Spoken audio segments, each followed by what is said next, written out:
ചോദ്യം, ഗായത്രി ഒരു മന്ത്രമാണോ? അല്ല. കാരണം ഗായത്രി വെറും മന്ത്രം മാത്രമല്ല, ഒരു മീറ്ററും കൂടിയാണ്. മീറ്റർ എന്ന് വെച്ചാൽ ഛന്ദസ്സും, ചൊല്ലേണ്ടുന്ന രീതി, സംഗീതത്തിൽ രാഗം പോലെ. ഗായത്രി എന്ന ഛന്ദസ്സിൽ ചൊല്ലാവുന്ന മന്ത്രങ്ങൾ വേറെയുണ്ട്. ഏതും ചൊല്ലേണ്ടുന്ന രീതിയിൽ ചൊല്ലിയാൽ പൂർണ്ണ ഫലം കിട്ടും. നല്ലവണ്ണം വരുത്തനെ ഭഗവാനെ എന്നൊരാൾ പ്രാർത്ഥിച്ചു. അതിൽ നല്ലവണ്ണം ഒന്ന് അമർത്തി ചൊല്ലിയപ്പോ അയാൾക്ക് വണ്ണം കൂടി.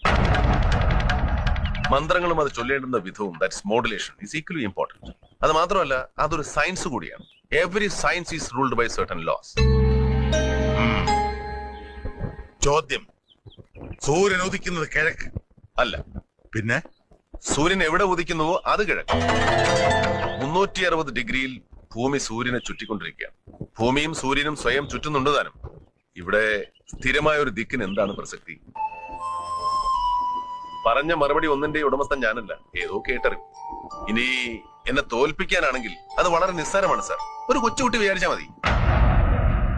പുള്ളി ഉണ്ടാകുന്നത് ഭൂമിക്കടിയിലാണോ മുകളിലാണോ എന്ന് ചോദിച്ചാൽ എനിക്കറിയില്ല.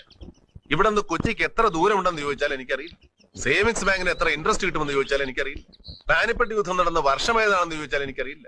പെട്ടെന്ന് ഇവിടുത്തെ മന്ത്രിമാരുടെയും അവരുടെ വകുപ്പുകളും ചോദിച്ചാൽ ഞാൻ കൈമലർത്തുകയുള്ളൂ. ചുരുക്കി പറഞ്ഞാൽ അറിയുന്ന കാര്യങ്ങളെക്കാൾ കൂടുതൽ അറിയാത്ത കാര്യങ്ങളാണ്.